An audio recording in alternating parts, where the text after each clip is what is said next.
देश दुनिया च वसदे पंजाबियों को खुशामदीद। मैं हरजिंदर सिंह रंधावा, तुस देख रहे हो पंजाब टैलीविजन और मेरे नाल ने सरदार बलविंदर सिंह। सरदार बलविंदर सिंह असूल मंच पंजाब के कोआर्डीनेटर ने ते लोक अधिकार लहर के करता धरता मैंबर ने। दोस्तों, बड़ा वड्डा सवाल रहा। जसवंत सिंह कंवल मरदे दम तक आखते रहे कि पंजाबीओ जीना कि मरना है। साडे पिंडां दी आम गलबात हुंदी सी कि जदों धक्क के कंध ना लाते जाओ तो फिर तो हथ पैर मारोगे ही कि नहीं। मैनू ये तकलीफ है कि पंजाबियों ने अजे हथ पैर मारने शुरू नहीं किए। पंजाब की राजनीति उत्तर काटो मैचड़ा की राजनीति आ। एक बारी वो आउंदे, दूजी बारी वो आ जाते, वारियां वंडियां। हुण तां वारियां वंडण तो भी गल गांह हो गई कि रल रुल के खेड लैंदे आ, की फर्क पैंदा, पंजाब ते सुत्ता पिया। इन्हां लोकां नूं हुण फर्क नहीं पैंदा। ये कहिंदे नूं धरती नूं छड्डो, चलीए किते, इत्थे कुछ नहीं बदलना। और जदों इस तरह की सोच पनपण डै पे, दिमागां दे विच इस तरह के ख्याल तुरन लग जाण, फिर उस मिट्टी का कोई वाली वारस हुंदा नहीं जां रब ही राखा हुंदा। सो दोस्तों, सवाल वड्डे वड्डे खड़े हो जाते आ कि आखिर असी व्यक्ति पूजक हो गए। कदे सानू बादल, कदे सानू कैप्टन, कदे सानू केजरीवाल, कदे सानू कोई, सानू नावां थावां दी गल आ। सानू बंदे चाहिए आ, व्यक्ति चाहिए आ, लेकिन सदा असी बहस करते हैं कि सानू सिस्टम नहीं मिलता, सानू व्यवस्था नहीं मिलती। पूजदे बंदियां नूं है ते लभदे सिस्टम है। तुसीं विदेश विच बैठे हो, तुसीं हर थां सिस्टम दे नाल जुड़े होए हो, सिस्टम वर्क करदा है, बंदे आउंदे जांदे रहिंदे आ। पंजाब दे विच की हुंदा कि बंदे काम करदे आ, सिस्टम तां काहदा जी, सिस्टम जिहड़ा बैठिआ उहदा बण जांदा है। सवाल यह है कि फिर ये साडी होनी क्यों बड़ी जाता है। एक बड़ा सवाल खड़ा होंदा है। सरदार बलविंदर सिंह मेरे नाल, इन्हां दी मनुखी जिहड़ी लोक अधिकार लहर आ, ये आखदी है कि एक पासे 7-7 8-8 पेंशनां, दूजे बने 2004 तो जिहड़ा बंदा सवेरे 9 तो 5 तक मर जांदा ड्यूटी करदा, उहनूं कोई पेंशन नहीं। ये किहो जिहा सिस्टम आ जिहड़ा संविधान घाड़िਆਂ ਲਈ ਵੱਖਰਾ है ते जिहड़े साडे वर्गे सेवादार उन्हां ਲਈ ਵੱਖਰਾ। सो सरदार बलविंदर सिंह, तुहानूं जी आया। आओ इस मुद्दे ते गल करदे हां। सरदार हरजिंदर सिंह रंधावा जी, आप जी का बहुत बहुत धन्यवाद ਅਤੇ ਉਹਨਾਂ ਸਾਰੇ ਸੁਣਨ ਵਾਲੇ ਪੰਜਾਬੀਆਂ ਦਾ ਦੋਵੇਂ ਹੱਥ ਜੋੜ ਕੇ ਉਹਨਾਂ ਨੂੰ ਫਤਿਹ, ਜਿਹੜੇ ਸਾਡੀ ਇਸ ਗੱਲਬਾਤ ਨੂੰ ਸੁਣਨਗੇ ਜਾਂ ਸੁਣ ਰਹੇ ਆ। ਬੜੀ ਮਿਹਰਬਾਨੀ ਜੀ। सरदार ਰੰਧਾਵਾ ਸਾਹਿਬ, ਮੈਂ ਤੁਹਾਡੀ ਗੱਲ ਸੁਣ ਰਿਹਾ ਸੀ ਜੀ ਜਦੋਂ ਤੁਸੀਂ ਬੋਲ ਰਹੇ ਸੀ, ਤਾਂ मैं मन ਦੇ ਵਿੱਚ ਸੋਚ ਰਿਹਾ ਸੀ ਕਿ ਤੁਹਾਡੇ ਕਿੰਨੇ ਵਲਵਲੇ ਨੇ, ਕਿਉਂਕਿ ਪਿਛਲੇ 10-15 ਦਿਨਾਂ ਤੋਂ ਤੁਸੀਂ ਜਿੰਨੀਆਂ ਵੀ ਇੰਟਰਵਿਊਜ਼ ਕੀਤੀਆਂ ਨੇ, ਜਿੰਨੇ ਲੋਕਾਂ ਨਾਲ, ਪੰਜਾਬੀਆਂ ਨਾਲ ਗੱਲਬਾਤ ਕੀਤੀ ਹੈ, ਪੰਜਾਬ ਦਾ ਦਰਦ ਰੱਖਣ ਵਾਲਿਆਂ ਨਾਲ ਗੱਲਬਾਤ ਕੀਤੀ ਹੈ, ਭਾਵੇਂ ਉਹਦੇ ਵਿੱਚ ਡਾਕਟਰ ਢਿੱਲੋਂ ਨੇ, ਭਾਵੇਂ ਉਹਦੇ ਵਿੱਚ ਸਰਦਾਰ ਮਨੋਹਰ ਸਿੰਘ ਗਿੱਲ ਨੇ, ਭਾਵੇਂ ਉਹਦੇ ਸਰਦਾਰ ਗੁਰਤੇਜ ਸਿੰਘ IAS ਨੇ, ਭਾਵੇਂ ਭੈਣ ਪ੍ਰਭਜੋਤ ਕੌਰ ਜੀ, ਕਿਰਨਜੋਤ ਕੌਰ ਜੀ ਨੇ, ਜਿਹੜੇ ਕਿ ਮਤਲਬ ਪਿਛਲੇ ਲੰਬੇ ਸਮੇਂ ਤੋਂ ਇੱਕ ਵਿਰਾਸਤ ਹੈ ਉਹਨਾਂ ਕੋਲੇ ਪੰਜਾਬ ਦੀ ਸਿਆਸਤ ਦੀ, ਤਾਂ ਕਿਤੇ ਨਾ ਕਿਤੇ ਦਿਲ ਦੇ ਵਿੱਚ ਇਹ ਗੱਲ ਆਉਂਦੀ ਸੀ ਵੀ ਕਦੇ ਸਰਦਾਰ ਹਰਜਿੰਦਰ ਸਿੰਘ ਰੰਧਾਵਾ ਨਾਲ ਗੱਲ ਕਰਨ ਦਾ ਮੌਕਾ ਮਿਲੇ। ਮਿਹਰਬਾਨੀ। ਤਾਂ ਪਿਛਲੇ ਲੰਬੇ ਸਮੇਂ ਤੋਂ 20 ਸਾਲਾਂ ਤੋਂ ਸਰਕਾਰੀ ਨੌਕਰੀ ਕਰਦਿਆਂ, ਭ੍ਰਿਸ਼ਟਾਚਾਰ ਦੇ ਖਿਲਾਫ ਲੜਦਿਆਂ ਹੌਲੀ ਹੌਲੀ ਜਿੰਨੀ ਕੁ ਸੋਝੀ ਬਣੀ ਹੈ, ਔਰ ਪਿਛਲੇ 4 ਸਾਲਾਂ ਤੋਂ ਅਪੰਗ ਸਵੰਗ ਲੋਕ ਮੰਚ, ਇੱਕ ਜਿਹੜਾ ਕਿ ਅੰਗਹੀਣਾਂ ਦੀ ਜਥੇਬੰਦੀ ਹੈ, ਮੇਰੀ ਨੌਕਰੀ ਉੱਥੇ ਹੈ ਜਿੱਥੇ ਨੇਤਰਹੀਣਾਂ ਲਈ ਸਰਕਾਰੀ ਸੰਸਥਾ ਹੈ ਜੀ। ਸੋ ਮੇਰਾ ਵਾਹ, ਮੇਰੀ ਰੋਜੀ ਰੋਟੀ ਉਹਨਾਂ ਸਾਥੀਆਂ ਦੇ ਨਾਲ ਜੁੜੀ ਹੋਈ ਸੀ ਜਿਨ੍ਹਾਂ ਚੋਂ ਕੋਈ ਕੰਨਾਂ ਤੋਂ ਆ ਰਹੀ ਹੈ, ਕੋਈ ਅੱਖਾਂ ਤੋਂ ਆ ਰਹੀ ਹੈ, ਕੋਈ ਲੱਤਾਂ ਬਾਹਾਂ ਤੋਂ ਆ ਰਹੀ ਹੈ। ਉਹ ਬਹੁਤ ਵੱਡੀ ਸੇਵਾ ਹੈ। ਤਾਂ ਮਤਲਬ ਉਹਨਾਂ ਨਾਲ ਇੱਕ ਸਹਿਚਾਰ ਸੀ। ਤਾਂ ਸੋਚਿਆ ਵੀ ਪੰਜਾਬ ਦੇ ਉਹਨਾਂ ਲੋਕਾਂ ਨੂੰ ਲੈ ਕੇ, ਕਿਉਂਕਿ ਕੋਈ ਨਾ ਕੋਈ ਤੰਦ ਤੇ ਫੜਨੀ ਪਏਗੀ ਜੀ। ਭ੍ਰਿਸ਼ਟਾਚਾਰ ਦੇ ਖਿਲਾਫ ਤਕਰੀਬਨ 20 ਸਾਲਾਂ ਤੋਂ ਲੜਦਾ ਆ ਰਿਹਾ। ਮੈਨੂੰ 21 ਸਾਲ ਦੀ ਮੇਰੀ ਸਰਵਿਸ ਹੋ ਚੱਲੀ ਹੈ। ਹੁਣ ਤੱਕ 10 ਲੋਕਾਂ ਨੂੰ ਕਰਪਸ਼ਨ ਐਕਟ ਦੇ ਤਹਿਤ ਅੰਦਰ ਕਰਾ ਚੁੱਕਾ। ਸਰਦਾਰ ਬਲਵਿੰਦਰ ਸਿੰਘ, ਤੁਹਾਡੀ ਵੱਡੀ ਸੇਵਾ ਹੈ। ਮੈਂ ਇੱਕ ਵਾਰੀ ਦੋਸਤਾਂ ਨਾਲ ਫਿਰ ਸਾਂਝ ਪਾ ਲਵਾਂ कि सरदारा सिंह जौल की अगवाई दे विच जिहड़ा लोक अधिकार मंच, लोक अधिकार लहर इन्होंने शुरू की, जिहदे विच वख-वख थावां ते गए आ, मुद्दे लोकां दे आ, मुद्दे सिस्टम बनाउण दे आ, मुद्दे हर तरह की जिहड़ी अनारकी उहदे खिलाफ ने। 93 ਸਾਲ ਦੀ ਉਮਰ 'ਚ ਸਰਦਾਰਾ ਸਿੰਘ ਜੌਲ ਇਹਦੀ ਅਗਵਾਈ ਕਰਨ ਲਈ ਲਹਿਰ ਦੀ ਤਿਆਰ ਹੋ ਗਏ। ਲੇਕਿਨ ਸਰਦਾਰ ਬਲਵਿੰਦਰ ਸਿੰਘ ਤੁਹਾਨੂੰ ਇਹ ਜ਼ਰੂਰ ਦੱਸਣਗੇ ਨਾਲ ਦੀ ਨਾਲ ਕਿ ਇਹ ਲੋਕ ਅਧਿਕਾਰ ਲਹਿਰ ਸ਼ੁਰੂ ਕਰਨ ਵੇਲੇ ਉਹ ਕਿੰਨਾ ਹਸਤੀਆਂ ਦੇ ਹੋਰ ਦਰਵਾਜ਼ੇ ਖੜਕਾ ਕੇ ਆਏ, ਕਿੱਥੇ ਕਿੱਥੇ ਦਸਤਕ ਦਿੱਤੀ, ਔਰ ਉਹ ਚੰਡੀਗੜ੍ਹ ਦੇ ਵਿੱਚ ਮਿਲਖਾ ਸਿੰਘ ਵੀ ਹੋ ਸਕਦੇ ਆ ਤੇ ਛੋਟੇਪੁਰ ਵੀ ਹੋ ਸਕਦੇ ਆ। ਜਰਾ ਬਿਆਨ ਕਰਿਓ ਉਹ ਚੀਜ਼ ਸਾਰੀ। ਬਿਲकुल क्योंकि देखो सब तो पहली गल तो यह है कि भ्रिष्टाचार के खिलाफ लड़द्या जदों तुसी गल कीती है कि ढक के कंध नाल ला दिता गया जी। पंजाब पब्लिक सर्विस कमिशन का मैंने 15 साल चार्जशीट रखा मेरे विभाग ने जी, और 15 साल बाद पब्लिक सर्विस कमिशन पंजाब सरकार नूं पुछदा है कि बलविंदर सिंह प्रोग्राम प्रोड्यूसर अधिकारी विरुद्ध दोष है कि अधिकारी वालों विजिलेंस विभाग नूं हद तो वध सहयोग दे के अधिकारियों को गिरफ्तार करवाया गया। इसकी पंजाब के LR तो रह लै ली जाए कि की ये दोष बनता है जी। और तुसी हैरान होवोगे कि 2016 दे विच एक मिस्टर माहल जिहड़े सीगे वो पंजाब के LR सी जी, और वो एक पेज का मतलब जिहड़ी स्टेटमेंट दिंदे आ भी हाँ ये दोष बनता है ते मैनूं सज़ा दित्ती जाती है 31 मार्च 2016 नूं जी। ਤਾਂ ਫਿਰ ਉਸ ਤੋਂ ਬਾਅਦ ਜਿਵੇਂ ਤੁਸੀਂ ਜ਼ਿਕਰ ਕੀਤਾ ਮੇਰੇ ਦਿਲ ਦੇ ਵਿੱਚ ਆਉਂਦਾ ਹੈ ਕਿ ਇਹਨਾਂ ਸੰਸਥਾਵਾਂ ਦਾ ਇਹਨਾਂ ਸਰਕਾਰਾਂ ਦਾ ਕੀ ਇਕਬਾਲ ਹੈ ਕਿ ਇੱਕ ਬੰਦਾ ਵਿਸਲ ਬਲੋਰ ਹੈ ਉਹ ਰੌਲਾ ਪਾ ਰਿਹਾ ਹੈ ਕਿ ਲੁੱਟਿਆ ਜਾ ਰਿਹਾ ਔਰ ਲੁੱਟਿਆ ਵੀ ਕਿੱਥੇ ਜਾ ਰਿਹਾ ਜਿੱਥੇ ਨੇਤਰਹੀਨਾਂ ਦੀ ਸੰਸਥਾ ਹੈ ਇੱਕ ਘਰ ਤੇ ਡੈਣ ਵੀ ਛੱਡ ਦਿੰਦੀ ਹੈ ਬਿਲਕੁਲ। ਤਾਂ ਫਿਰ ਉਦੋਂ ਬਾਅਦ ਇਹ ਸਿਲਸਿਲਾ ਹੁੰਦਾ ਹੈ ਕਿ ਇਹਨਾਂ ਲੋਕਾਂ ਕੋਲੇ ਜਾਇਆ ਜਾਵੇ। ਉਸ ਵੇਲੇ ਸੁੱਚਾ ਸਿੰਘ ਛੋਟੇਪੁਰ ਹੋਰਾਂ ਕੋਲੇ ਵੀ ਮੈਂ ਗਿਆ, ਗਾਂਧੀ ਜੀ ਕੋਲੇ ਵੀ ਗਿਆ। सो पिछले समय दे विच सरदार मिल्खा सिंह होरां कोले भी गया, जोगराज जी कोले भी गया। सो इस तरह चलदियां ही डॉक्टर सरदारा सिंह जौल होरां नूं पिछले साल जिहड़ा सीगा घर जाके बेनती कीती जी। असल दे विच रंधावा साहब उदों ही मैनूं एक सोझी आ गई सी कि पंजाब नूं हुण कोई राजनेता नहीं बचा सकदा जी। पंजाब नूं कोई राजनीतिक पार्टी जिहड़ियां मौजूदा हिंदुस्तान दीयां पार्टियां जां पंजाब दीयां पार्टियां जी वो नहीं बचा सकती क्योंकि 1947 तो लैके हुण तक का सफर असीं देखिया जी।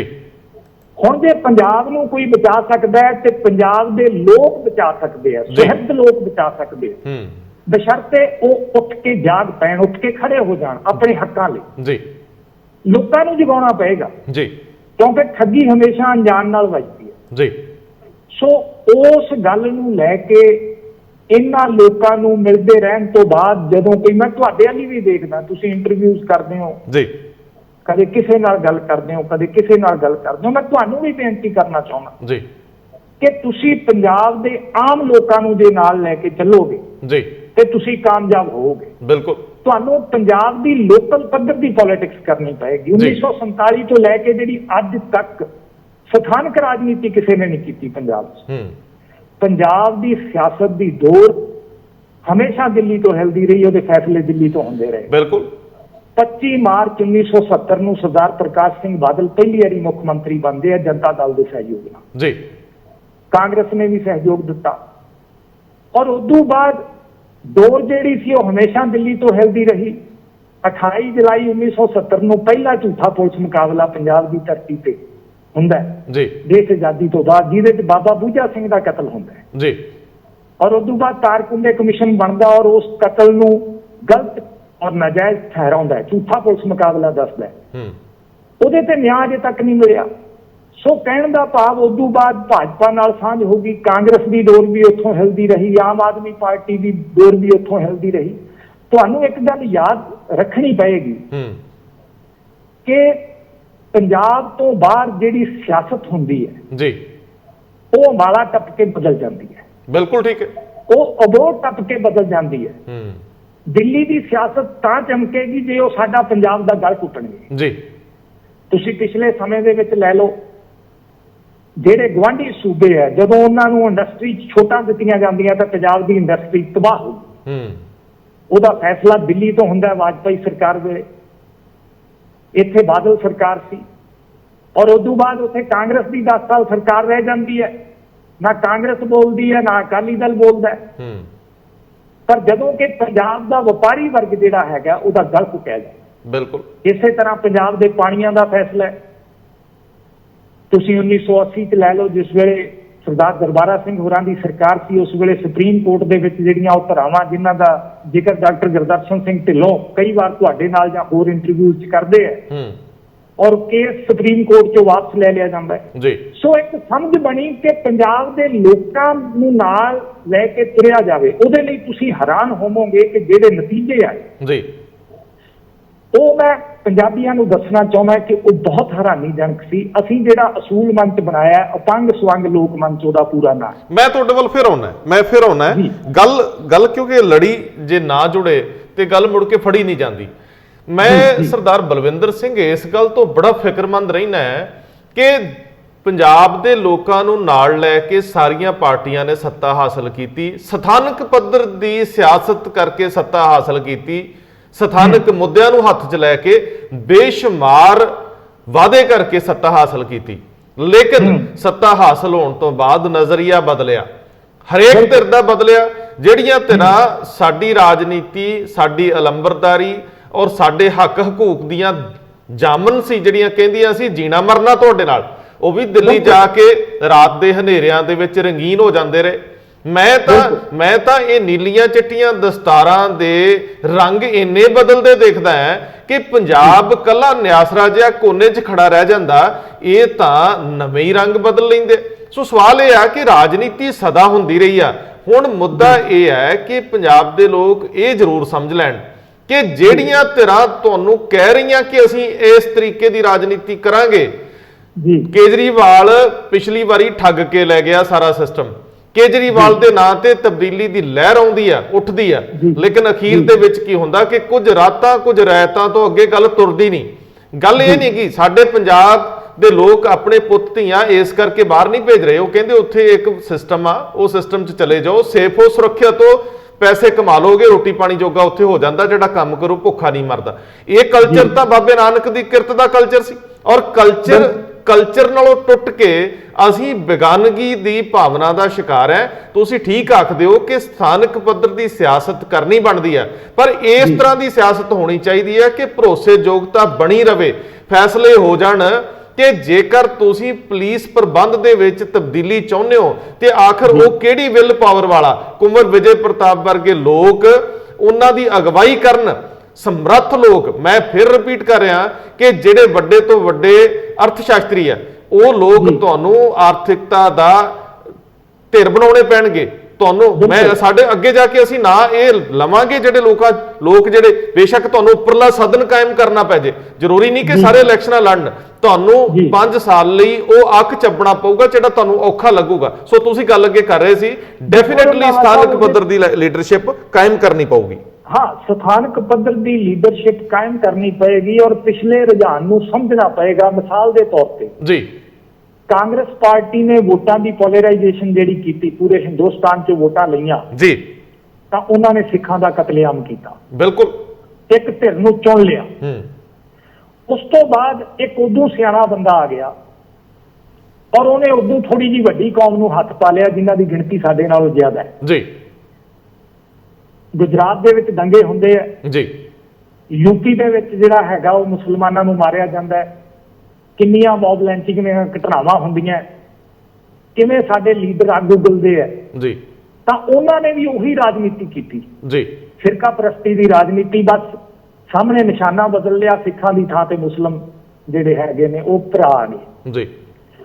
ਹੁਣ ਸਵਾਲ ਇਹ ਪੈਦਾ ਹੁੰਦਾ ਵੀ ਉਸ ਚੀਜ਼ ਨੂੰ ਸਮਝਣਾ ਪਏਗਾ। ਇੱਕ ਗੱਲ ਜਿਹੜੀ ਸਭ ਤੋਂ ਮੇਨ ਹੈ ਜੀ, ਉਹ ਇਹ ਹੈ ਕਿ ਸਾਨੂੰ ਪੜ੍ਹਾਇਆ ਗਿਆ ਕਿ 3 ਅੰਗ ਨੇ ਭਾਰਤ ਦੀ ਰਾਜਨੀਤੀ ਦੇ ਜੀ, ਭਾਰਤ ਦੇ ਲੋਕ ਰਾਜ ਦੇ ਜੀ। ਉਹਨਾਂ 3 ਅੰਗਾਂ ਦੇ ਵਿੱਚ ਵਿਧਾਨ ਪਾਲਿਕਾ ਜੀ, ਨਿਆਂਪਾਲਿਕਾ ਤੇ ਕਾਰਜਪਾਲਿਕਾ ਸੀ ਅੱਜ ਤੋਂ 20 ਸਾਲ ਪਹਿਲਾਂ ਪੜ੍ਹਦੇ ਆ ਰਹੇ।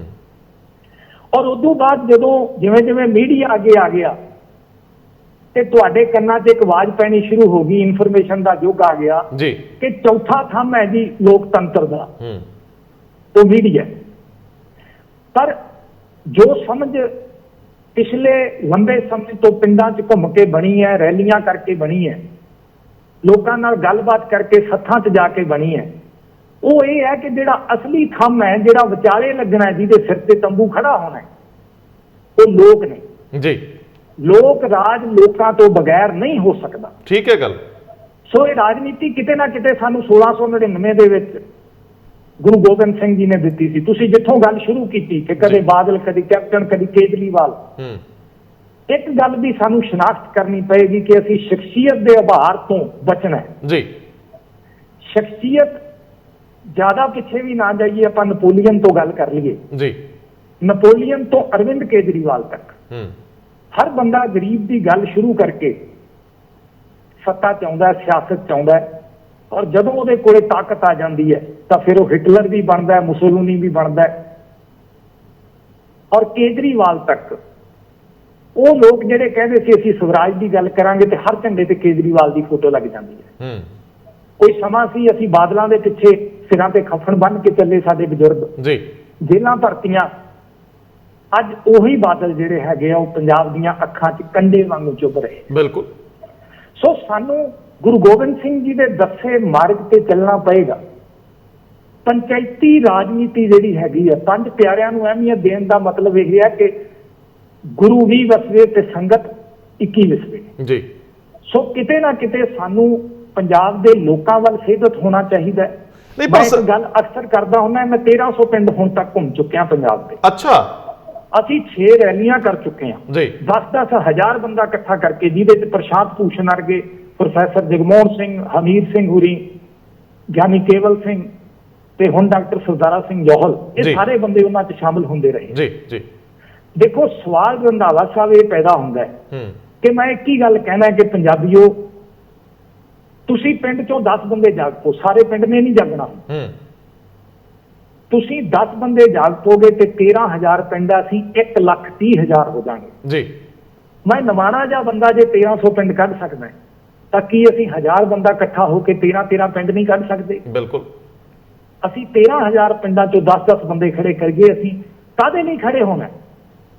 ਰੰਧਾਵਾ ਸਾਹਿਬ, ਮੈਂ ਹਾਕ ਦਿੰਦਾ ਲੋਕਾਂ ਨੂੰ ਕਿ 3 ਸ਼ਰਤਾਂ ਨੇ ਆਪਣੇ ਇਕੱਠੇ ਹੋਣ ਦੀਆਂ ਜੀ। ਪਹਿਲੀ ਹੈ ਕਿ ਸਾਨੂੰ ਸਵਾਰਥੀ ਬੰਦੇ ਚਾਹੀਦੇ ਨੇ, ਸਾਨੂੰ ਨਿਰਸਵਾਰਥ ਨਹੀਂ ਚਾਹੀਦਾ।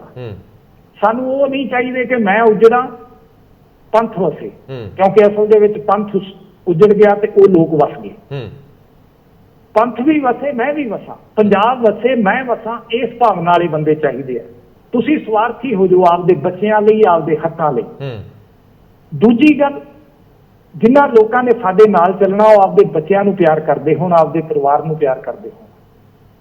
ਮੈਂ ਜੇ ਬੌਰਾ ਹੋਇਆ ਫਿਰਦਾ ਤਾਂ ਇਸ ਗੱਲ ਕਰਕੇ ਹੋਇਆ ਫਿਰਦਾ, ਮੈਂ 2 ਬੱਚੇ ਪੈਦਾ ਕੀਤੇ ਆ ਔਰ ਮੈਨੂੰ ਚਿੰਤਾ ਇਸ ਗੱਲ ਦੀ ਕਿ ਉਹਨਾਂ ਨੂੰ ਆਉਣ ਵਾਲੇ 5-7 ਸਾਲਾਂ ਤੱਕ ਪੀਣ ਵਾਲਾ ਪਾਣੀ ਵੀ ਮਿਲੂਗਾ ਕਿ ਨਹੀਂ।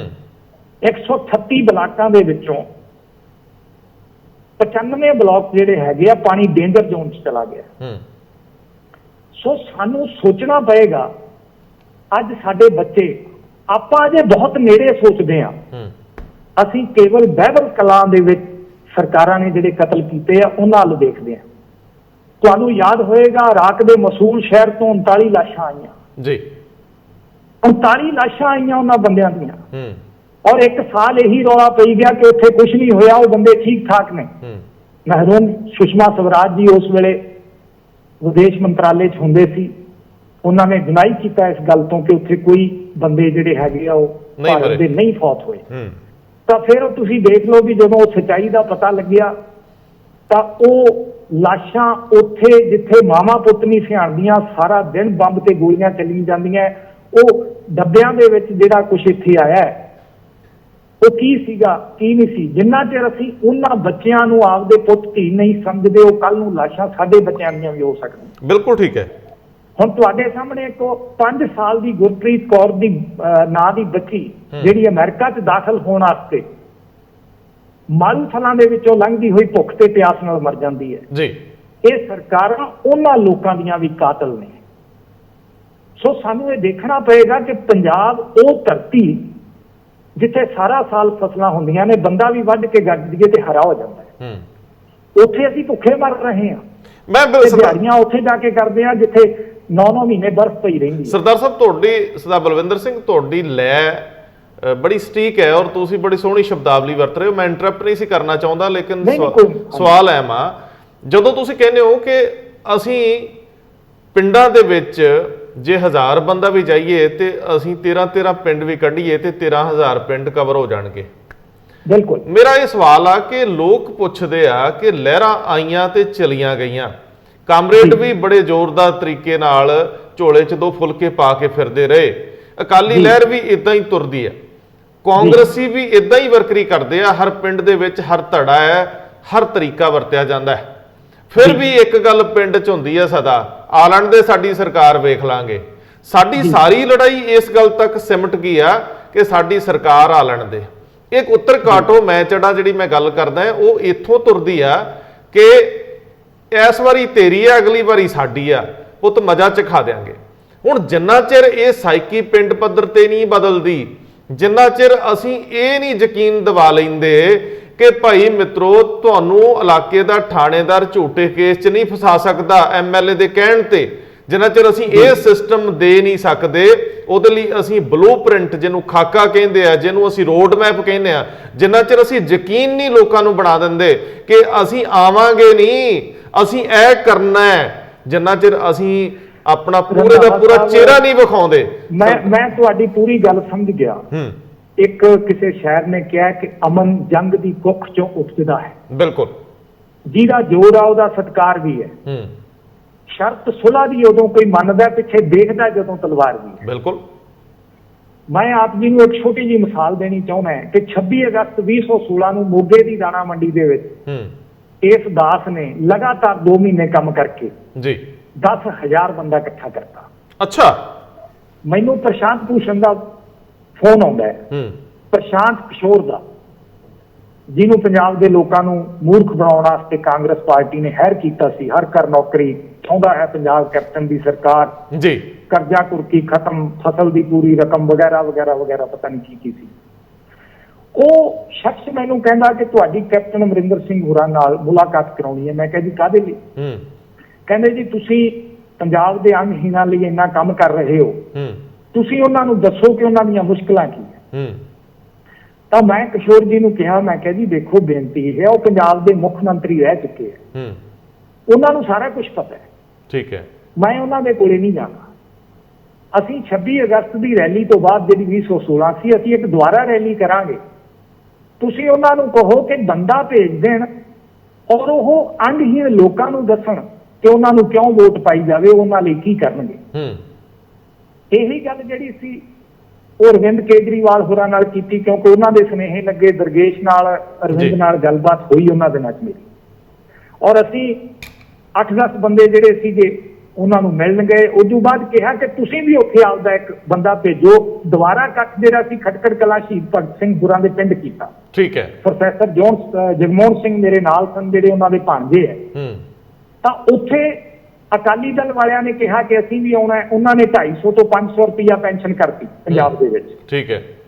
ਦਾਸ ਨੇ ਉਹਨਾਂ ਨੂੰ ਕਿਹਾ ਕਿ ਦੇਖੋ ਬੇਨਤੀ ਇਹ ਹੈ, ਤੁਸੀਂ 1000 ਰੁਪਇਆ ਕਰ ਦਿਓ, ਹਰਿਆਣੇ 'ਚ 1600 ਰੁਪਇਆ, ਫਿਰ ਤੁਸੀਂ ਆ ਜਾਓ, ਕਿਉਂਕਿ ਤੁਸੀਂ ਸਮੇਂ ਦੇ ਹਾਕਮ ਹੋ ਜੀ, ਤੁਸੀਂ ਕਰ ਸਕਦੇ ਹੋ। ਤਾਂ ਉੱਥੇ ਉਹਨਾਂ ਨੇ ਪੈਨਸ਼ਨ 1000 ਰੁਪਇਆ ਨਹੀਂ ਕੀਤੀ, ਉਹਨਾਂ ਨੂੰ ਅਸੀਂ ਬੋਲਣ ਨਹੀਂ ਦਿੱਤਾ। ਕਾਂਗਰਸ ਪਾਰਟੀ ਨੇ ਆਪਣਾ ਇੱਕ MP ਭੇਜਿਆ ਔਰ ਆਮ ਆਦਮੀ ਪਾਰਟੀ ਨੇ ਜੈ ਕਿਸ਼ਨ ਰੋੜੀ ਨੂੰ ਭੇਜਿਆ, ਜਿਹੜਾ ਕਿ ਗੜ੍ਹਸ਼ੰਕਰ ਤੋਂ MLA ਜੀ। ਤੁਸੀਂ ਹੈਰਾਨ ਹੋਵੋਗੇ ਕਿ ਲੋਕਾਂ ਦੇ ਇਕੱਠ ਨਾਲ ਕੀ ਹੁੰਦਾ। ਦੇਸ਼ ਆਜ਼ਾਦੀ ਤੋਂ ਬਾਅਦ ਪਹਿਲੀ ਵਾਰੀ ਪੰਜਾਬ ਦੇ ਅੰਦਰ 10 ਲੱਖ ਲੋਕ ਨੇ ਜਿਹੜੇ ਅੰਗਹੀਣ ਨੇ ਜੀ, ਉਹਨਾਂ ਲਈ ਚੋਣ ਮੈਨੀਫੈਸਟੋ ਦੋਹਾਂ ਪਾਰਟੀਆਂ ਤੋਂ ਇਨ ਰਿਟਨ ਜਾਰੀ ਕਰਵਾਉਣ 'ਚ ਅਸੀਂ ਕਾਮਯਾਬ ਹੋਏ। ਠੀਕ ਹੈ। ਔਰ ਪੈਨਸ਼ਨ ਉਸ ਤੋਂ ਬਾਅਦ ਸਾਡੇ, ਮੇਰੇ ਕਹਿਣ ਦਾ ਮਤਲਬ ਇਹ ਹੈ ਕਿ ਅਸੀਂ ਜਦੋਂ ਪੂਰੀ ਤਰ੍ਹਾਂ ਦੀ ਪਾਰਦਰਸ਼ਤਾ ਰੱਖਾਂਗੇ, ਸਭ ਤੋਂ ਪਹਿਲਾਂ ਤਾਂ ਲੋਕਾਂ ਨੂੰ ਸਿਆਣੇ ਕਰਨਾ ਪਏਗਾ ਕਿ ਤੁਹਾਡੇ ਹੱਕ ਕੀ ਨੇ। ਅੱਜ ਦੇਸ਼ ਦੇ ਵਿੱਚ ਫਿਰਕਾ ਪ੍ਰਸਤ ਰਾਜਨੀਤੀ ਨੂੰ ਜੇ ਟੱਕਰ ਦੇਣੀ ਹੈ, ਮੈਂ ਤੁਹਾਨੂੰ ਇੱਕ ਰੰਧਾਵਾ ਸਾਹਿਬ ਬੇਨਤੀ ਕਰਦੇ ਹਾਂ ਕਿ ਦੇਸ਼ ਦੀ ਆਜ਼ਾਦੀ ਲਈ ਸਾਡਾ ਹਿੱਸਾ 90% ਹੈ। ਬਿਲਕੁਲ। 124-25 ਬੰਦੇ ਜਿਹੜੇ ਫਾਂਸੀ ਲੱਗੇ, ਉਹਨਾਂ 'ਚ ਸਾਡੀ ਗਿਣਤੀ 90 ਤੋਂ ਟੱਪ ਜਾਂਦੀ ਹੈ। ਬਿਲਕੁਲ ਠੀਕ ਹੈ। ਹੁਣ ਸਵਾਲ ਇਹ ਹੈ, ਛੋਟਾ ਮੂੰਹ ਤੇ ਵੱਡੀ ਗੱਲ, ਸਾਡੇ ਦੇਸ਼ ਨੂੰ ਜੇ ਕੋਈ ਅਸਲ ਰਾਜਨੀਤੀ ਦੇਣੀ ਹੈ ਤਾਂ ਉਹਦੀ ਸ਼ੁਰੂਆਤ ਵੀ ਪੰਜਾਬ 'ਚੋਂ ਹੋਣੀ ਹੈ। ਇਹ ਗੱਲ ਤੁਸੀਂ ਮੇਰੀ ਪੱਲੇ ਬੰਨ੍ਹ ਲਓ। ਬਿਲਕੁਲ ਠੀਕ ਹੈ। ਔਰ ਉਹਦੀ ਮਿਸਾਲ ਆਮ ਤੌਰ ਤੇ ਕਿਹਾ ਜਾਂਦਾ ਹੈ ਕਿ ਲੋਕ ਵਿਕਾਊ ਨੇ। ਲੋਕ ਵਿਕਾਊ ਨਹੀਂ, ਉਹ ਪੰਜਾਬੀਆਂ ਨੇ ਸਿੱਧ ਕਰ ਦਿੱਤਾ ਹੈ। ਜੇ ਲੋਕ ਵਿਕਾਊ ਹੁੰਦੇ ਤਾਂ 2014 ਦੇ ਵਿੱਚ ਇੱਕ ਬਗਾਨਾ ਬੰਦਾ ਸੁਨੇਹਾ ਲਾਉਂਦਾ ਦਿੱਲੀ 'ਚ ਉੱਠ ਕੇ ਕਿ ਮੈਂ ਤੁਹਾਨੂੰ ਭ੍ਰਿਸ਼ਟਾਚਾਰ ਮੁਕਤ ਰਾਜ ਦਿਆਂਗਾ ਕਿ ਪੰਜਾਬ ਦੇ ਲੋਕ 4 ਮੈਂਬਰ ਪਾਰਲੀਮੈਂਟ ਦੀਆਂ ਸੀਟਾਂ ਦੇ ਦਿੰਦੇ ਆ। ਹੁਣ ਸਾਨੂੰ ਪਹਿਚਾਨਣਾ ਪਏਗਾ ਕਿ ਉਹ ਲੋਕ ਜਿਹੜੇ ਜਦੋਂ ਸੱਤਾ ਤੋਂ ਬਾਹਰ ਰਹਿੰਦੇ ਸੀ ਤਾਂ ਉਹ ਪੰਥ ਦੀ ਪਿੱਠ 'ਚ ਛੁਰਾ ਮਾਰਦੇ ਸੀ, ਔਰ ਜਿਸ ਵੇਲੇ ਉਹ ਸੱਤਾ 'ਚ ਆਉਂਦੇ ਰਹੇ ਉਹ ਪਿੱਠ ਦੀ ਹਿੱਕ 'ਚ ਗੋਲੀਆਂ ਮਾਰਦੇ ਰਹੇ। ਭਾਵੇਂ 1978 ਹੋਵੇ, ਭਾਵੇਂ ਉਸ ਤੋਂ ਬਾਅਦ ਦੀ ਸਰਕਾਰ ਹੋਵੇ, ਭਾਵੇਂ ਮਹਿਲ ਕਲਾਂ ਹੋਵੇ, ਭਾਵੇਂ ਲੁਧਿਆਣੇ ਦਾ ਸਮਰਾਲਾ ਚੌਂਕ ਹੋਵੇ, ਭਾਵੇਂ ਗੁਰਦਾਸਪੁਰ ਦੇ ਵਿੱਚ ਪੁਲਿਸ ਦੀ ਗੋਲੀ ਦੇ ਨਾਲ ਨੌਜਵਾਨ ਨੂੰ ਸ਼ਹੀਦ ਕੀਤਾ ਗਿਆ ਹੋਵੇ। ਸਾਨੂੰ ਅਸੀਂ ਉਹਨਾਂ ਦੀ ਵਿਚਾਰਧਾਰਾ ਨੂੰ ਨਹੀਂ ਸਮਝ ਸਕੇ। ਉਸੇ ਤਰ੍ਹਾਂ ਸਾਨੂੰ ਆਮ ਆਦਮੀ ਪਾਰਟੀ ਦੀ ਵਿਚਾਰਧਾਰਾ ਵੀ ਸਮਝਣੀ ਪਏਗੀ। ਸਵਾਲ ਇਹ ਹੈ ਕਿ ਸਰਦਾਰ ਭਗਤ ਸਿੰਘ ਦੇ ਨਾਂ ਤੇ ਰਾਜਨੀਤੀ ਕਰਨ ਵਾਲਾ ਕਨ੍ਹਈਆ ਕੁਮਾਰ ਦਿੱਲੀ ਵਿੱਚ ਅਰਵਿੰਦ ਕੇਜਰੀਵਾਲ ਦੀ ਦੇਸ਼ ਧਰੋਹੀ ਹੈ। ਬਿਲਕੁਲ ਠੀਕ ਹੈ।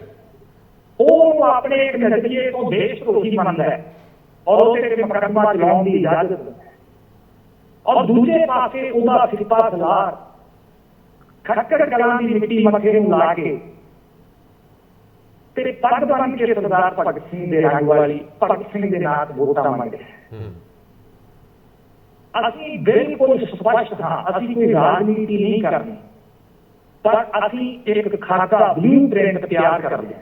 ਜੀ ਅਸੀਂ 2022 ਕਿਉਂ ਲਿਖੀਏ? ਸਰਦਾਰ ਅਮਰਿੰਦਰ ਸਿੰਘ ਅਸੀਂ ਚੁਣਿਆ ਸਾਡੇ ਪੰਜਾਬ ਦੇ ਮੁੱਖ ਮੰਤਰੀ ਨੂੰ।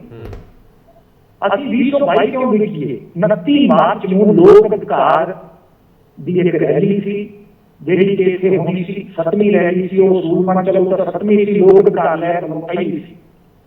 ਉਹਦੇ ਵਿੱਚ ਅਸੀਂ 11 ਨੁਕਤੇ ਜਿਹੜੇ ਮੌਜੂਦਾ ਸਰਕਾਰ ਨੂੰ ਕਹਿਣੇ ਸੀ ਕਿ ਇਹ ਸਾਡੀਆਂ ਮੰਗਾਂ ਨੇ,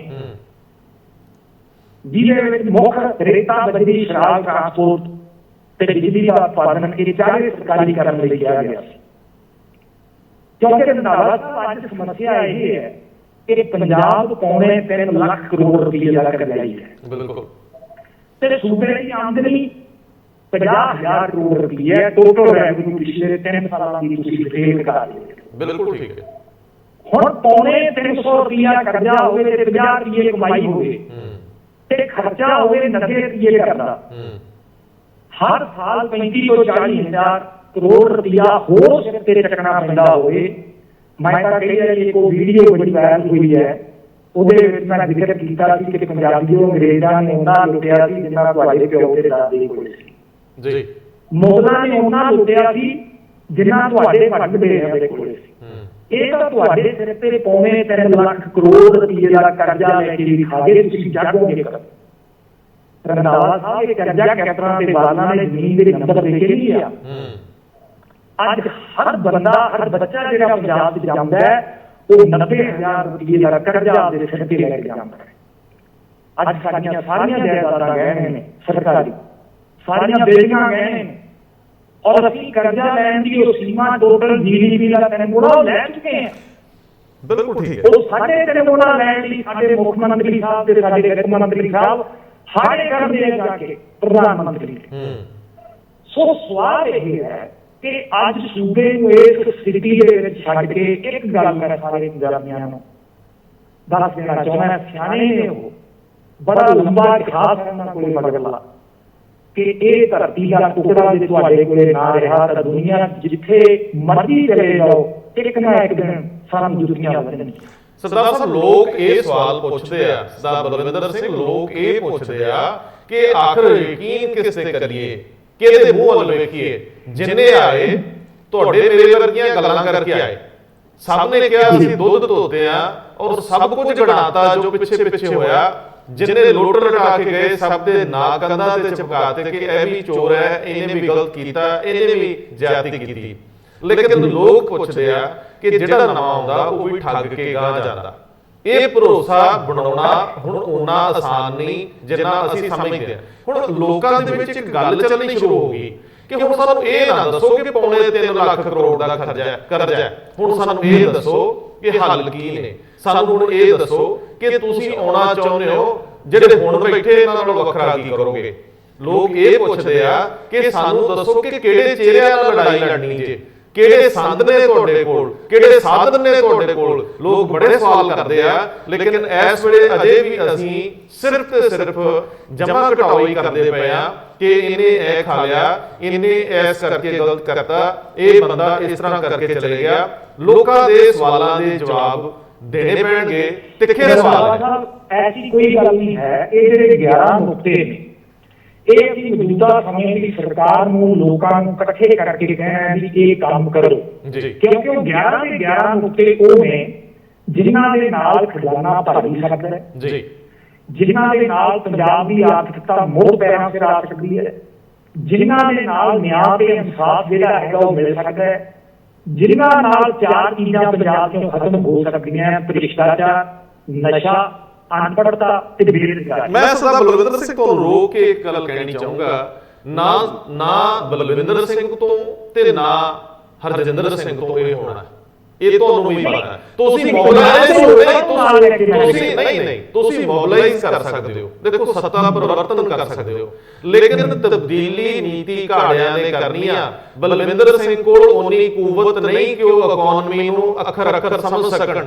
ਤੁਹਾਡੇ ਕੋਲ ਉਸ ਤਰ੍ਹਾਂ ਦਾ ਵਿਜ਼ਨ ਨਹੀਂ ਹੋ ਸਕਦਾ ਕਿ ਤੁਸੀਂ ਫਿਨਲੈਂਡ ਦੇ ਵਿੱਚ ਜੋ ਹੋ ਰਿਹਾ ਉਦਾਂ ਦੀ ਐਜੂਕੇਸ਼ਨ ਢਾਂਚਾ ਸਥਾਪਿਤ ਕਰਨ ਲਈ ਕਰ ਸਕੋ। ਸੋ ਸਭ ਤੋਂ ਪਹਿਲਾਂ ਮੈਨੂੰ ਇਹ ਲੱਗਦਾ ਕਿ ਲੋਕਾਂ ਦਾ ਕੁੰਡਾ ਖੜਕਾਉਣ ਤੋਂ ਪਹਿਲਾਂ ਸਾਨੂੰ ਇਹ ਜਿਹੜੇ ਤੁਸੀਂ 12 ਨੁਕਤੇ, ਤੁਸੀਂ ਇਹਨਾਂ ਨੂੰ 12 ਸੋਚ ਵੀ ਬਦਲ ਦਿਓ, ਫਰਕ ਨਹੀਂ ਪੈਂਦਾ। ਪਹਿਲਾਂ ਸਾਨੂੰ ਇਹ ਦੱਸਣਾ ਪਊਗਾ ਪੰਜਾਬ ਦੇ ਲੋਕਾਂ ਨੂੰ ਕਿ ਜੋ ਕੈਪਟਨ ਅਮਰਿੰਦਰ ਸਿੰਘ ਨਹੀਂ ਕਰ ਰਹੇ। ਹੁਣ ਕੈਪਟਨ ਅਮਰਿੰਦਰ ਸਿੰਘ ਨੇ ਕਿਹਾ ਕਿ ਅਸੀਂ ਇਸ ਸਥਿਤੀ ਚੋਂ ਨਿਕਲਣ ਲਈ ਮੌਂਟੇਕ ਸਿੰਘ ਆਹਲੂਵਾਲੀਆ ਦੀ ਅਗਵਾਈ 'ਚ ਇੱਕ ਗਰੁੱਪ ਬਣਾ ਰਹੇ ਆ। ਉਹਦੇ ਵਿੱਚ ਬਹੁਤ ਗਿਣਤੀ ਉਹ ਲੋਕ ਆ ਜਿਨ੍ਹਾਂ ਕੋਲ ਫੁਰਸਤ ਹੀ ਨਹੀਂ ਕਿ ਉਹ ਪੰਜਾਬ ਵੱਲ ਵੇਖ ਵੀ ਜਾਣ। ਮੈਂ ਸਾਰੀ ਲਿਸਟ ਪੜ੍ਹੀ ਆ, ਜਿਨ੍ਹਾਂ ਕੋਲ ਫੁਰਸਤ ਵੀ ਹੈ ਤੇ ਨਜ਼ਰੀਆ ਵੀ ਹੈ, ਉਹਨਾਂ ਵੱਲ ਤੇ ਅਸੀਂ ਅੱਖ ਚੱਕ ਕੇ ਨਹੀਂ ਵੇਖਦੇ। ਮੇਰਾ ਸਿੱਧਾ ਸਵਾਲ ਇਹ ਹੈ ਕਿ ਜਦੋਂ ਤੁਸੀਂ ਸਰਦਾਰ ਬਲਵਿੰਦਰ ਸਿੰਘ ਗੱਲ ਸੁਣੋ ਪੂਰੀ, ਬਹੁਤ ਅਹਿਮ ਸਵਾਲ ਹੈ ਕਿ ਸਭ ਤੋਂ ਪਹਿਲਾਂ ਤੁਸੀਂ ਲੋਕਾਂ 'ਚ ਜਾਣ ਤੋਂ ਪਹਿਲਾਂ ਦੇਸ਼ ਦੁਨੀਆ 'ਚ ਬੈਠੇ, ਜਿਹੜਾ ਅਸੀਂ ਵੀ ਇਹਨਾਂ ਦਿਨਾਂ 'ਚ ਕੰਮ ਕਰ ਰਹੇ ਹਾਂ ਕਿ ਪੰਜਾਬ ਦੇ ਲੋਕਾਂ ਨੂੰ ਪਹਿਲਾਂ ਚਿਹਰੇ ਲਿਆ ਕੇ ਦਿਖਾਈਏ ਤਾਂ ਸਹੀ। ਮੈਂ ਨਹੀਂ ਕਹਿੰਦਾ ਕਿ ਜਿੰਨੇ ਲੋਕ ਆ ਰਹੇ ਆ ਉਹ ਸਾਰੇ ਤੁਹਾਡੇ ਲਈ ਕੰਮ ਕਰਨਗੇ, ਲੇਕਿਨ ਮੈਂ ਸਮਝਦਾ ਕਿ ਤੁਸੀਂ 200-400 ਬੰਦਾ ਜਿੱਥੇ ਵੀ ਬੈਠਾ ਤੁਸੀਂ ਪਰਖ ਲਓ, ਤੁਸੀਂ ਉਸ ਤੋਂ ਬਾਅਦ ਇਹਨਾਂ ਨੂੰ ਜਾ ਕੇ ਤਰਲਾ ਮਾਰੋ। ਮੈਂ ਬਹੁਤ ਕਲੀਅਰ ਕਹਿਣਾ ਕਿ ਮੈਂ ਇੱਕ ਐਸੇ ਇਨਸਾਨ ਨੂੰ ਜਾਣਦਾ ਹੈ ਜਿਹੜਾ ਇਸ ਵੇਲੇ ਇੱਕ ਵੱਡੇ ਬੈਂਕ ਦਾ ਚੇਅਰਮੈਨ ਆ, ਔਰ ਉਹਦਾ ਨਾਮ ਹੀ ਮੈਂ ਨਾਮ ਹੀ ਲੈ ਦਿੰਦਾ, ਪੰਜਾਬ ਐਂਡ ਸਿੰਧ ਬੈਂਕ ਦੇ ਮੌਜੂਦਾ ਚੇਅਰਮੈਨ ਆ ਸਰਦਾਰ ਚਰਨ ਸਿੰਘ। ਮੇਰੀ ਆਫ ਦਾ ਰਿਕਾਰਡ ਉਹਨਾਂ ਨਾਲ 2-4 ਵਾਰੀ ਗੱਲਬਾਤ ਹੋਈ ਹੈ ਸਰਦਾਰ ਸਾਹਿਬ। ਉਹਨਾਂ ਕੋਲ ਹਰ ਚੀਜ਼ ਦਾ ਇਕਨੋਮੀ 'ਚ ਹੱਲ ਆ। ਅੱਜ ਵੀ ਇੱਕ ਗੱਲ ਬਹੁਤ ਕਲੀਅਰ ਹੈ ਕਿ ਜੇ ਨਰਸਿਮਹਾ ਰਾਓ ਦੇ ਸਮੇਂ ਤੇ ਡਾਕਟਰ ਮਨਮੋਹਨ ਸਿੰਘ ਆਉਂਦੇ ਆ ਬਤੌਰ ਫਾਈਨਾਂਸ ਮਿਨਿਸਟਰ, ਉਹ ਐਸੇ ਰਿਫਾਰਮਸ ਲੈ ਕੇ ਆਉਂਦੇ ਆ ਕਿ ਹੁਣ ਮੋਦੀ ਤੱਕ ਵੀ ਉਹੀ ਰਿਫਾਰਮ ਚੱਲੀ ਆਉਂਦੇ ਆ ਤੇ ਜਿਹੜਾ ਦੇਸ਼ ਆ ਉਹਨਾਂ ਦੇ ਸਿਰ ਤੇ ਚੱਲਦਾ। ਸੋ ਮੇਰਾ ਮਤਲਬ ਹੈ ਕਿ ਤੁਸੀਂ ਲੋਕਾਂ ਦੇ ਦਰਵਾਜ਼ੇ ਖੜਕਾਉਣ ਤੋਂ ਪਹਿਲਾਂ ਜਿਹੜੇ ਸਮਰੱਥ ਲੋਕ ਆ ਇਹਨਾਂ ਨੂੰ ਮਨਾਉਣ ਦਾ ਯਤਨ ਕਰੋ ਕਿ ਇਹਨਾਂ ਚਿਹਰਿਆਂ ਦਾ ਅਸੀਂ ਯੁੱਧ ਲੜਨਾ ਹੈ। ਫਿਰ ਲੋਕਾਂ ਨੂੰ ਕਹੋ ਕਿ ਇਹ ਨੀਤੀ ਆ, ਆਹ ਚਿਹਰੇ ਆ, ਹੁਣ ਅੱਗੇ ਤੁਰੀਏ। ਮੇਰੇ ਖਿਆਲ ਕਾਫਲਾ ਸੌਖਾ ਬਣ ਸਕਦਾ। ਡਾਕਟਰ ਆਪਣਾ ਸਰਦਾਰ ਹਰਜਿੰਦਰ ਸਿੰਘ ਦੀ ਗੱਲ ਇਹ ਹੈ ਕਿ ਕੰਮ ਮੇਰੇ ਲਈ ਜਾਂ ਸਾਡੇ ਲਈ ਨਹੀਂ ਕਰਨਾ, ਕੰਮ ਪੰਜਾਬ ਲਈ ਕਰਨਾ ਹੈ। ਔਰ ਜਿਸ ਤਰ੍ਹਾਂ ਤੁਸੀਂ ਜ਼ਿਕਰ ਕੀਤਾ ਹੈ ਕਿ ਜਿਹੜੀਆਂ ਨਾਮ ਨਿਆਜ਼ ਹਸਤੀਆਂ ਨੇ ਜਿਨ੍ਹਾਂ ਕੋਲੇ ਵੱਖ-ਵੱਖ ਖੇਤਰਾਂ ਦਾ ਹੁਨਰ ਹੈ, ਅਸੀਂ ਉਹਨਾਂ ਦੀ ਖੋਜ 'ਚ ਹੀ ਨਿਕਲੇ ਹੋਏ ਹਾਂ। ਅਸਲ ਦੇ ਵਿੱਚ ਕੀ ਹੈ ਕਿ ਉਹ ਵੀ ਲੋਕਾਂ ਚਾਹੁੰਦੇ ਨੇ।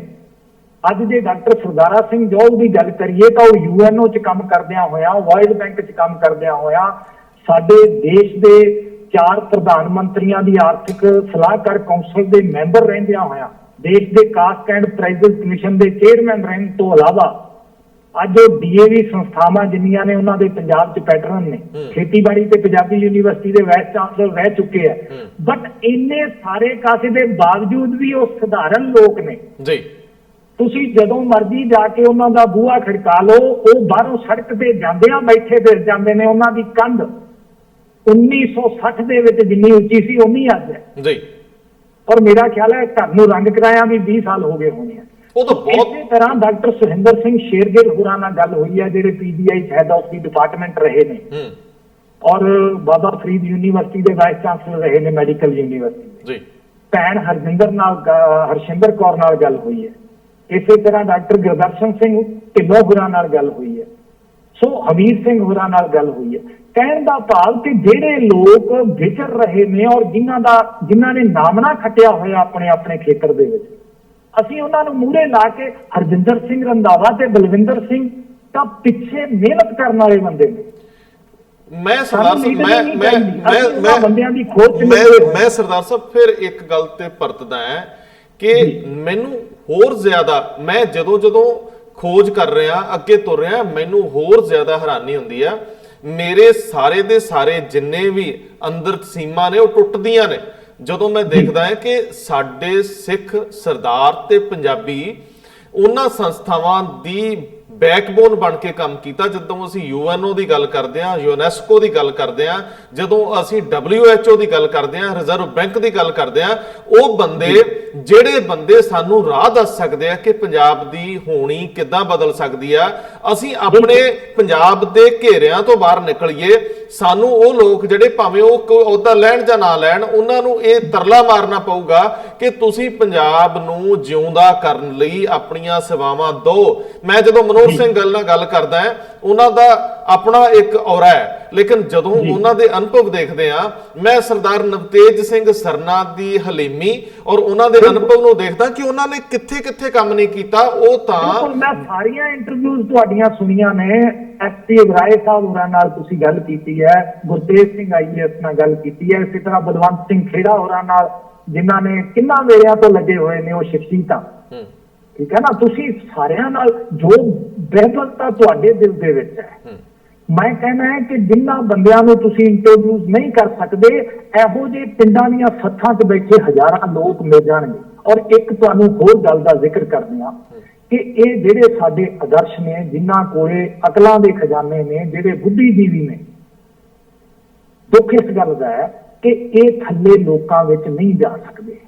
ਉਹਨਾਂ ਕੋਲੇ ਉਹ ਹੁਨਰ ਉਹ ਤਿਕੜਮਬਾਜ਼ੀਆਂ ਨਹੀਂ ਜਿਹੜੀਆਂ ਅਕਾਲੀਆਂ ਤੇ ਕਾਂਗਰਸੀਆਂ ਤੇ ਹੋਰ ਦੂਜਿਆਂ ਕੋਲੇ, ਉਹਨਾਂ ਲਈ ਉਹਨਾਂ ਵਿੱਚ ਤੁਸੀਂ ਪੁਲ ਬਣਨਾ ਹੈ, ਉਹਨਾਂ 'ਚ ਤੁਸੀਂ ਪੁਲ ਬਣਨਾ ਹੈ, ਪਰ ਨੀਤੀ ਉਹਨਾਂ ਨੇ ਦੇਣੀ ਹੈ। ਮੈਨੂੰ ਪਤਾ ਮੇਰੀ ਕੀ ਸੀਮਾ, ਤੁਹਾਨੂੰ ਪਤਾ ਤੁਹਾਡੀ ਕੀ ਸੀਮਾ। ਜਿੰਨੇ ਪੋਲੀਟੀਕਲ ਲੋਕ ਆ ਉਹਨਾਂ ਕੋਲ ਉਹਨੇ ਵੱਡੇ ਵਿਜ਼ਨ ਨਹੀਂ। ਉਹ ਵੋਟ ਤਾਂ ਲਿਆ ਸਕਦੇ, ਸਰਕਾਰਾਂ ਬਣਾ ਸਕਦੇ, ਲੇਕਿਨ ਸਰਕਾਰਾਂ ਚਲਾਉਣ ਦੇ ਮਾਮਲੇ 'ਚ ਪੰਜਾਬੀ ਫੇਲ ਹੋਇਆ। ਇੱਕ ਸਿਸਟਮ ਦੀ ਅਣਹੋਂਦ ਕਰਕੇ ਸਾਡੇ ਬ੍ਰੇਨ ਡਰੇਨ ਹੋ ਗਿਆ। ਸਾਡੇ ਸਿਆਣੇ ਬੱਚੇ ਇੱਥੇ ਨਹੀਂ ਰਹਿਣਾ ਚਾਹੁੰਦੇ, ਨਾ ਮੁੜਨਾ ਚਾਹੁੰਦੇ।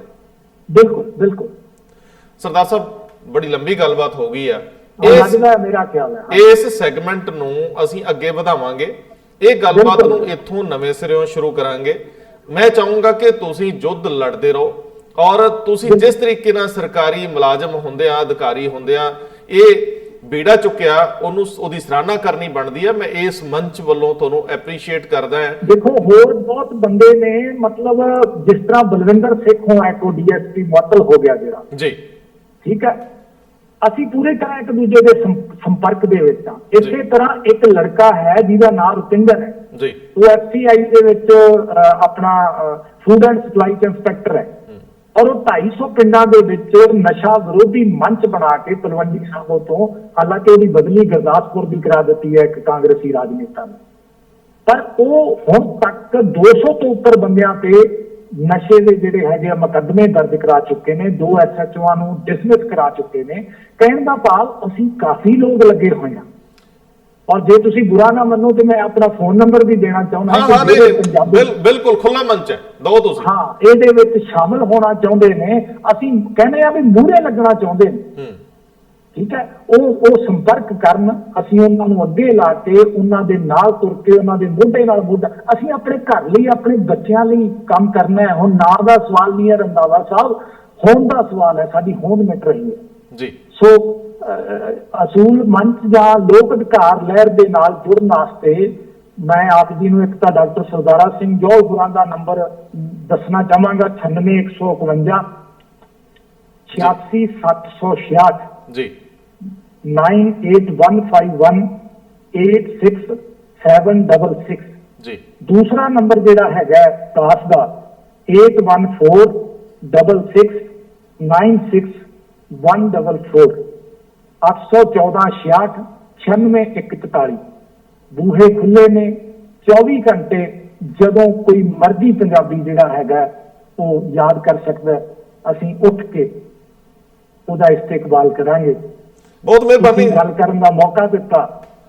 ਅੱਜ ਇਸ ਤੋਂ ਸੁਭਾਗਾ ਦਿਨ ਮੇਰੇ ਲਈ ਸਰਦਾਰ ਹਰਜਿੰਦਰ ਸਿੰਘ ਜੀ ਕੋਈ ਨਹੀਂ ਹੋ ਸਕਦਾ। ਇਹ ਮੰਚੀ ਤੁਹਾਡੇ ਆ, ਅਸੀਂ ਤਾਂ ਸੇਵਾਦਾਰ ਹੈ। ਤੁਸੀਂ ਜਿਹੜੇ ਲੱਗੇ ਹੋਏ ਹੋ ਨੰਗੇ ਧੜ, ਉਹਨਾਂ ਲਈ ਸ਼ਾਬਾਸ਼, ਬਹੁਤ ਛੋਟਾ ਸ਼ਬਦ ਹੈ, ਉਹਨਾਂ ਲਈ ਤਾਂ ਖੈਰ ਮਕਦਮ ਹੈ, ਉਹਨਾਂ ਦੇ ਨਾਲ ਤੁਰਨਾ ਬਣਦਾ ਸਾਰੇ ਪੰਜਾਬੀਆਂ ਨੂੰ। ਸੋ ਮੈਂ ਦੋਸਤੋ ਇੱਕ ਤੁਹਾਨੂੰ ਫਿਰ ਯਾਦ ਕਰਾ ਦਿਆਂ ਕਿ ਅਸੀਂ ਚਾਹੁੰਦੇ ਆ, ਜਿੱਦਾਂ ਬਲਵਿੰਦਰ ਸਿੰਘ ਜੀ ਨੇ ਗੱਲ ਕੀਤੀ ਆ ਕਿ ਕੈਪਟਨ ਅਮਰਿੰਦਰ ਸਿੰਘ ਦੇ 2 ਸਾਲ ਅਜੇ ਪਏ ਨੇ, ਅਸੀਂ ਚਾਹੁੰਦੇ ਆ ਕਿ ਉਹ ਵੀ ਨੰਗੇ ਧੜ ਲੜਨ, ਔਰ ਜੇ ਕਿਧਰੇ ਉਹ ਇਹ ਕੋਈ ਤਬਦੀਲੀ ਲਿਆ ਸਕਣ ਤੇ ਅਸੀਂ ਉਹਨਾਂ ਲਈ ਵੀ ਸਾਰੇ ਤਾੜੀ ਮਾਰਨ ਲਈ ਖੜੇ ਆ, ਅਸੀਂ ਉਹਨਾਂ ਦਾ ਵੀ ਸਵਾਗਤ ਕਰਨ ਲਈ ਖੜੇ ਆ। ਕੋਈ ਕਰੇ ਤਾਂ ਸਹੀ ਯਾਰ, ਅਸੀਂ ਮਰਦੇ ਮਰਦੇ ਇਸ ਕਦਰ ਨਾ ਮਰ ਜਾਈਏ ਕਿ ਇਹ ਧਰਤੀ ਕਬਰਾਂ ਜੋਗੀ ਰਹਿ ਜੇ। ਸੋ ਆਓ ਸਿਵਿਆਂ ਤੋਂ ਰੌਣਕਾਂ ਵੱਲ ਮੁੜੀਏ। ਹਾਲਾਂਕਿ ਕਰੋਨਾ ਦੇ ਦਿਨਾਂ ਦੇ ਵਿੱਚ ਇਸ ਤਰ੍ਹਾਂ ਦੀਆਂ ਗੱਲਾਂ ਲੋਕ ਕਹਿੰਦੇ ਆ ਜੀ ਤੁਸੀਂ ਆਸ਼ਾਵਾਦੀ ਜ਼ਿਆਦਾ ਹੋਵੋ। ਸੋ ਮੈਨੂੰ ਲੱਗਦਾ ਹੈ ਕਿ ਅਸੀਂ ਗੀਤ ਸੰਗੀਤ ਤੋਂ ਅੱਗੇ ਵੱਧ ਕੇ ਜਿਹੜਾ ਰੌਣਕਾਂ ਨੇ ਕੁਦਰਤ ਦੀਆਂ ਉਹਨਾਂ ਵੱਲ ਪਰਤੀਏ ਤੇ ਪੰਜਾਬ